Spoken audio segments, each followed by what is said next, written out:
Onídúró mi ẹ ṣeun. One time.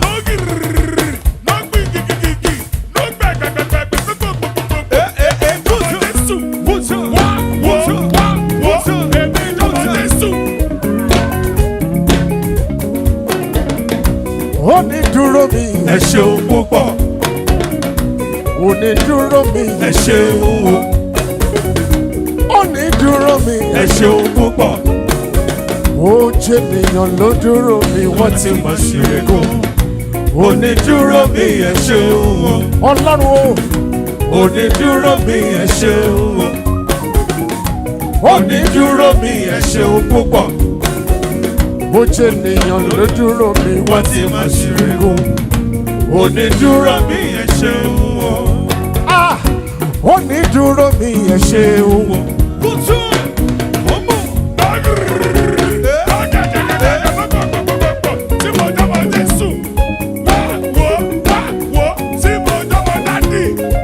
To celebrate with our sister, Daddy will say thank you. In that occasion, we appreciate you. In that Lord, we commit her unto Abraham's oh Lord. Daddy, as she had the new year today, Daddy, God and protect us in the mighty name of Jesus. But when we commit her unto Abraham's, Daddy, be our Alpha and Omega in the mighty name of Jesus. Daddy will pray as she's going. Daddy, go with her in the mighty name of Jesus. We commit the work of her hands unto Abraham's. Daddy, bless the work of her hand in the mighty name of Jesus. Lord, that she's celebrating another 50 years old today. Daddy will pray. Bless that mighty name in the mighty name. Let her remember today for good in the mighty name of Jesus. Lord, we commit the family, the children, every one of them unto your hands. That they bless one of them in the mighty name of Jesus. No evil, Lord, before the children and ourselves in the mighty name of Jesus.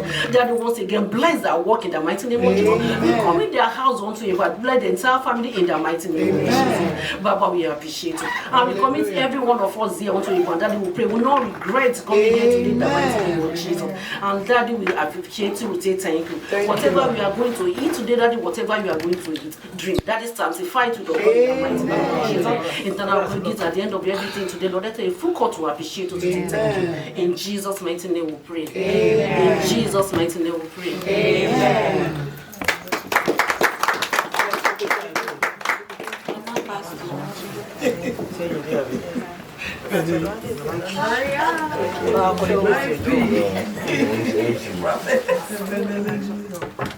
I think our next agenda is just to have a celebration with our sisters and our mom.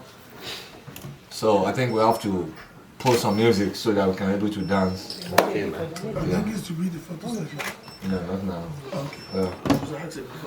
So we need to put some music so that we can be able to enjoy ourselves. DJ, come on! DJ, focus here. Come on. Zazu. Yeah. Onídúró mi ẹ ṣeun púpọ̀. Ó jẹ́ ènìyàn ló dúró mi wọ́n ti mọ̀ ṣe é. Onídúró mi ẹ ṣeun. Ọlọ́run o. Onídúró mi ẹ ṣeun. Onídúró mi ẹ ṣeun púpọ̀. Ó jẹ́ ènìyàn ló dúró mi wọ́n ti mọ̀ ṣe é. Onídúró mi ẹ ṣeun. Ẹ tóbi o bàbá ẹ mà tóbi o.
Bẹ́ẹ̀ni.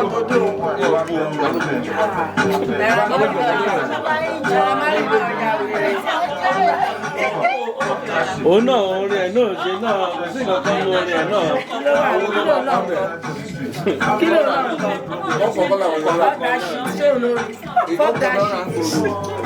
Zingo come on there. I don't know.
I'm gonna make it rain up in here. Alex, dance now. Oh yeah, come on there. So do I. I'm gonna get some dollar bills to make it rain. Go back 3 minutes. Go make it rain.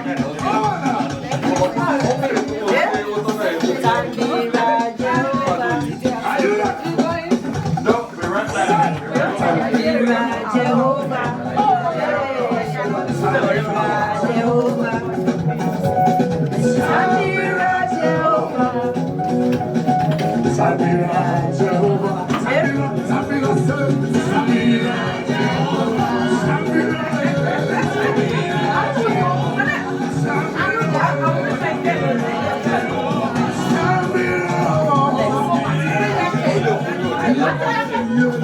Ọkùnrin ò lápọn oúnjẹ ọjọ́ àwọn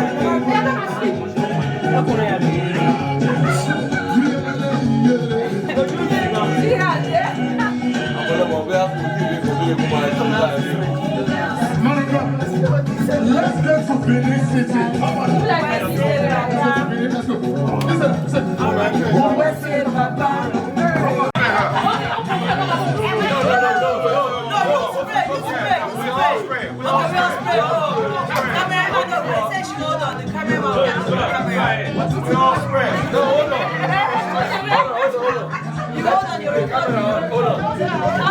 Relax.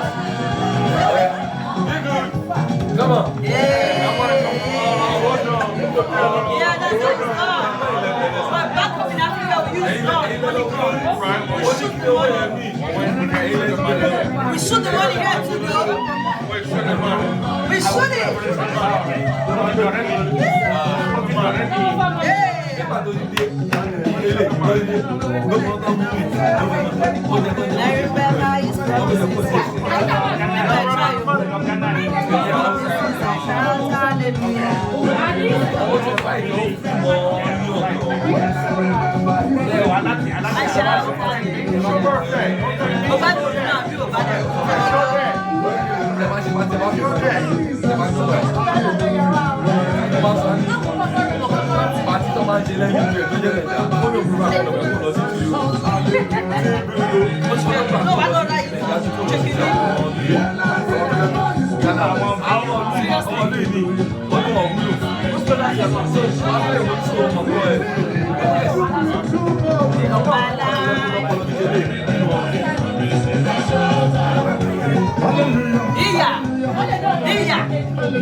Next one. Phone here.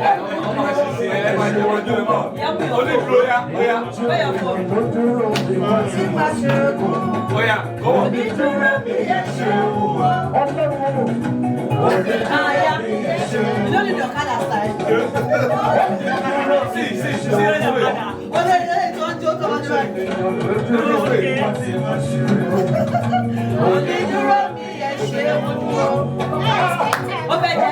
Come and join the picture.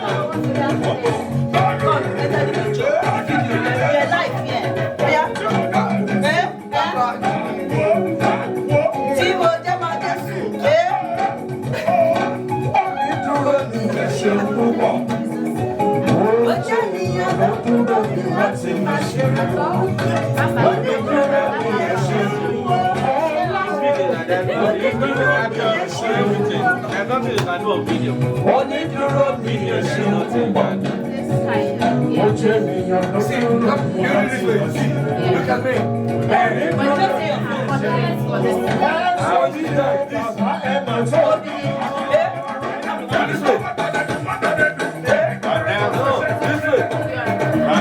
This way.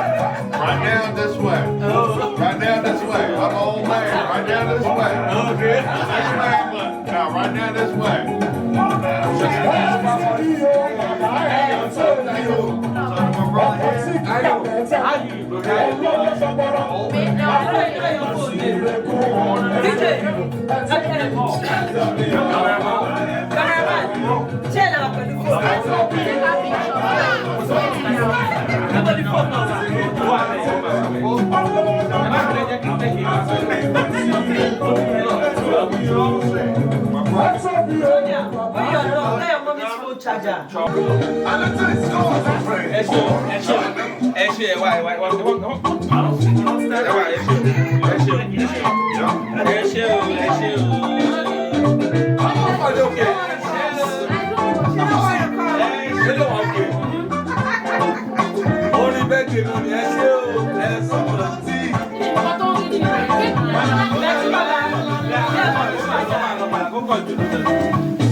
That place is small. It's small. So by the time I put it small, it's gonna be small.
Okay, don't worry, she's right.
Oh,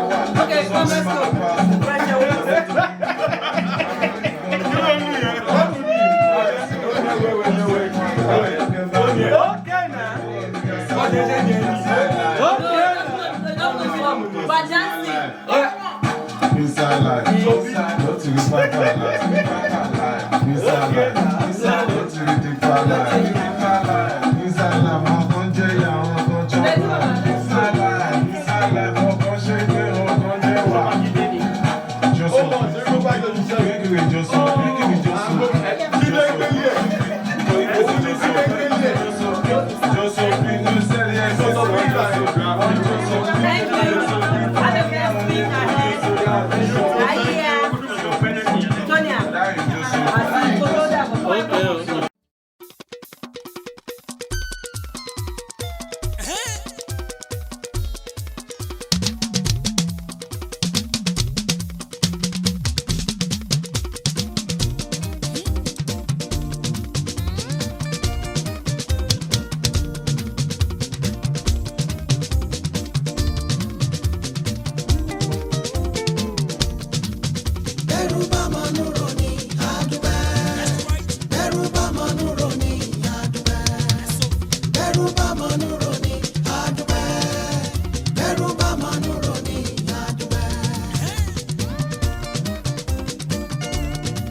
Sherry, tí 80% ẹ̀dá láyé tí wọ́n bá ti fẹ́ràn mi, èmi ti fi 20% tó kù bí wọ́n sílẹ̀ fún mi kọ́ máa gbé mú. Ọ̀rọ̀ kan gbé mi lọ́kàn yìí fẹ́lẹ́, ṣé lọ́rọ̀ kan gbé mi lọ́kàn fúkẹ́fúkẹ́, ọ̀rọ̀ kan já mi lọ́kàn jẹ, ó ń gbé mi lọ́kàn gidi gan, Ọlọ́run bá mi ṣe tèmi o, láìpẹ́ láì jìnnà o, ayọ̀ mi fẹ́rẹ̀ dé, láìpẹ́ láì jìnnà, ẹ ó wá bá mi dúpẹ́ ọpẹ́ ńlá. Láìpẹ́ láì jìnnà, láìpẹ́ láì jìnnà, ayọ̀ mi fẹ́rẹ̀ dé, láìpẹ́ láì jìnnà, láì jìnnà rárá o, ẹ ó wá bá mi dúpẹ́. Tó jẹ́ wípé ẹ ó jẹ àjẹyó, ẹ ó tún dé ìlọlẹ̀, ẹ ó jẹ àjẹyó, ẹ ó tún dé ìlọlẹ̀, ẹ tún gbé tékèwé lọ, ẹ ó jẹ àjẹyó, ẹ tún gbé tékèwé lọ, ẹ ó tún dé ìlọlẹ̀, ẹ ó jẹ, ẹ ó mu, ẹ ó jẹ àjẹyó, ẹ ó tún dé ìlọlẹ̀. Olóró kan gbé mi lọ́kàn yìí fẹ́lẹ́, bí Jésù Kristi bá gbàdúrà mi, tó bá lè ṣe tèmi, tó bá sì ṣe tí mo fẹ́, Ọlọ́run bá gbàdúrà. láìpẹ́ láì jìnnà ayọ̀ mi fẹ́rẹ̀ dé láìpẹ́ láì jìnnà ẹ ó wá bá mi ọpẹ́ ńlá láìpẹ́ láì jìnnà láì jìnnà ayọ̀ mi fẹ́rẹ̀ dé láìpẹ́ láì jìnnà ẹ ó wá bá mi dúpẹ́ tó fi jẹ́ pé ẹ ó jẹ àjẹyó ẹ ó tún dé ìlọlé ẹ ó jẹ ẹ mú ẹ ó jẹ àjẹyó ẹ ó tún gbẹ́tẹ́kẹ̀wé lọ ẹ ó tún dé ìlọlé ẹ ó jẹ ẹ ó mú ẹ ó jẹ àjẹyó ẹ ó tún dé ìlọlé ẹ ó tún dé ìlọlé o ẹ ó jẹ àjẹyó ẹ ó tún gbẹ́tẹ́kẹ̀wé lọ ẹ ó tún dé ìlọlé.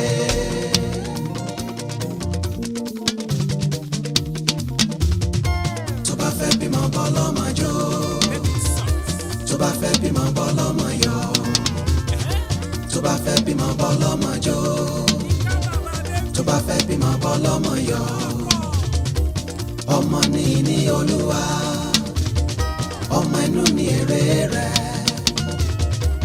ọmọ ní ní Olúwa ọmọ inú ní èrè rẹ̀ ẹ jẹ́ ká jọyọ̀ fọlọ́mọ o ọmọ làwòrán èrè.